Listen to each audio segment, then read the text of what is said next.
पढ़ते समय सीखा था कि भ्रष्टाचार का अहम कारण है कार्य संस्कृति में गिरावट और नैतिक मूल्यों का पतन।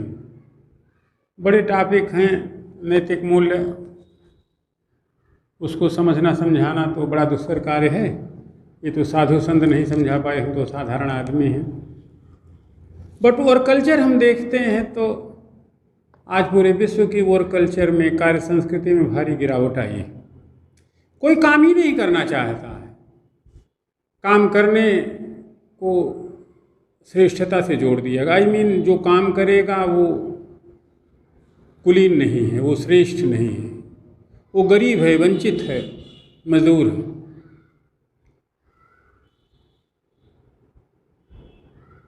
और जो काम नहीं करेगा वो श्रेष्ठ है, कुलीन है, बड़ा आदमी।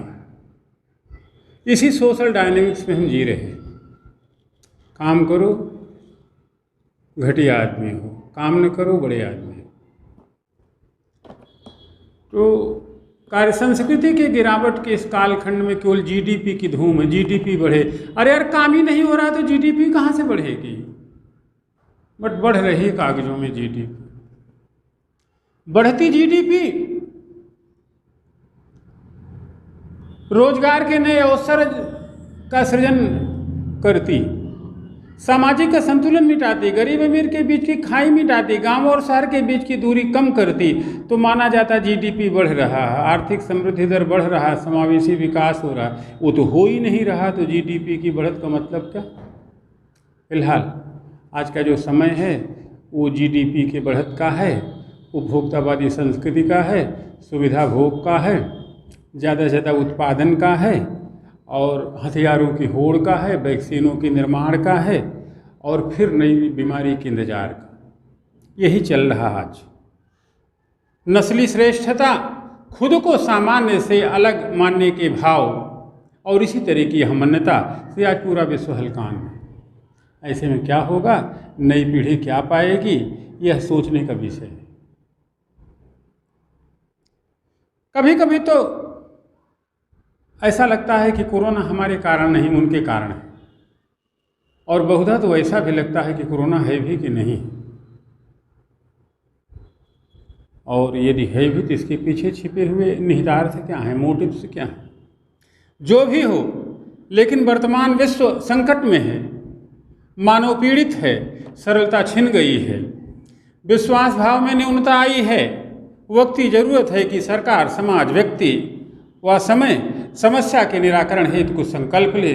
जैसे पहला संकल्प है व्यक्तिक पोषण मजबूत हो, इम्यूनिटी मजबूत हो, सुरक्षा संरक्षा के साथ कोई ऐसा कार्य जिससे समृद्धि और वृद्धि से देश काल परिस्थितियां गर्व कर सकें। आई मीन कोई ऐसा काम करें कि देश समृद्ध हो, हम वृद्धि के मार्ग पर बढ़ें स्वयं, और देश काल परिस्थितियां उस पर गर्व महसूस करें। दूसरा पॉइंट व्यवस्था के प्रति सम्मान। तीसरा पॉइंट उत्पादन में वृद्धि। आगे संयम एवं अनुशासन पूर्ण जीवन तथा रीति नीति विद्या व विनय के भाव को सम्मान। नेक्स्ट पॉइंट जीवन में एक वृक्ष लगाना ही नहीं है, बल्कि जीवन पर्यंत उसका भरण और पोषण भी करना है। पानी बिजली के अपव्यय पर रोक और उनके संरक्षण के उपाय। सामाजिक ताने बाने पर खास ध्यान रहे। खून का रंग लाल है, उसका कोई अलग रंग नहीं, अलग रंग देने की कोशिश न किया जाए किसी के द्वारा, अन्यथा परिणाम घातक होंगे। अफवाहों पर ध्यान न दें। आज तो मोबाइल कल्चर है, सब चीज़ तकनीकी संपन्न है, लोग तकनीक से लैस हैं, क्या कि क्या उड़ाते कहते रहते हैं, ये हो गया, वो हो गया, ऐसा हो गया, इसमें हो गया। तो यहाँ पर हम चूँकि सिविल सेवा परीक्षा के कोच हैं, तो अफवाह पढ़ाते हैं कभी कभी संचार में, निर्णय में। तो एक रूल याद करें, R=I×A×1/C। यहाँ R का मतलब र्यूमर, अफवाह है, I का मतलब इम्पॉर्टेंस, महत्व है, A का मतलब एम्बिग्यूटी, एकाधिक अर्थ, और सी का मतलब क्रिटिकल असेसमेंट, समालोचनात्मक शक्ति, यानी कि अफवाहें महत्व और उसके एकाधिक के गुणनफल के क्रम में बढ़ती हैं।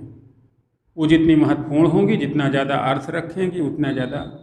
जैसे आपके संदर्भ में अभी आपको 10 अक्टूबर को पेपर होने वाला है और हल्का से एक विद्यार्थी का देख परीक्षा तो टल रही है, तुरंत का तुरंत भारत में यह चीज़ फैल जाएगी। ये र्यूमर अफवाह है, सही नहीं है, लेकिन बात फैल गई। इसी नाते जरूरत क्या है, समालोचनात्मक। ऐसा हो भी सकता है, यूपीएससी ऐसा करेगी भी, अरे नहीं यार ऐसा नहीं होगा। तो तार्किकता के द्वारा, समालोचनात्मक शक्ति के द्वारा, सोच विचार के द्वारा अफवाहों को रोका जा सकता है। समझदार बने, अफवाहों को रोकें। देश संकट में है, हर तरीके से, कई तरीके से, सब तरीके से। नेक्स्ट पॉइंट, कोई ऐसा एक कार्य करें जो आप अनोखा कार्य करें, जो आपको भीड़ से अलग रखे। ध्यान रहे, आप अपने आप में अद्वितीय हैं, यह बताने की जरूरत नहीं है, आप जैसा कोई दूसरा नहीं है। इस प्रकार संकल्प की यही विकल्प, संकल्प इन्हीं चीज़ों का लें, यही विकल्प बचे हुए हैं। अफवाहों से बचें, कुछ विशिष्ट करें, सामाजिक ताने बाने को मजबूत करें, उत्पादन पर ध्यान दें, स्वास्थ्य सर्वोपरि माने, देश सर्वोपरि माने, इत्यादि मुद्दे आज आपके संकल्प के विकल्प होने चाहिए। इसी पे आपको काम करने हैं।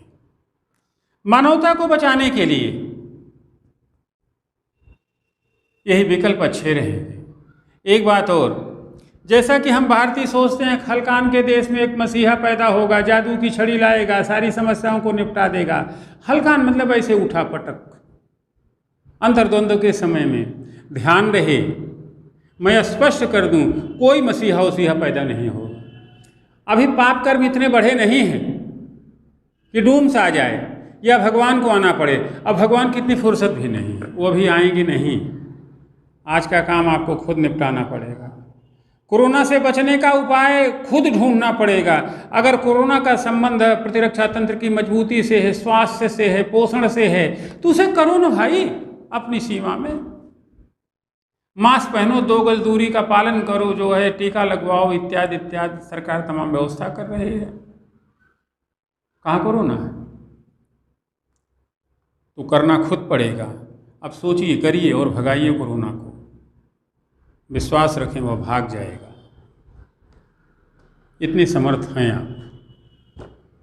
कल फिर अगर बातें थोड़ी भी अच्छी लग रही हो तो अगर अपना कोई हित मित्र यूपीएससी की तैयारी कर रहा हो तो निबंध के लिए, जीएस के लिए,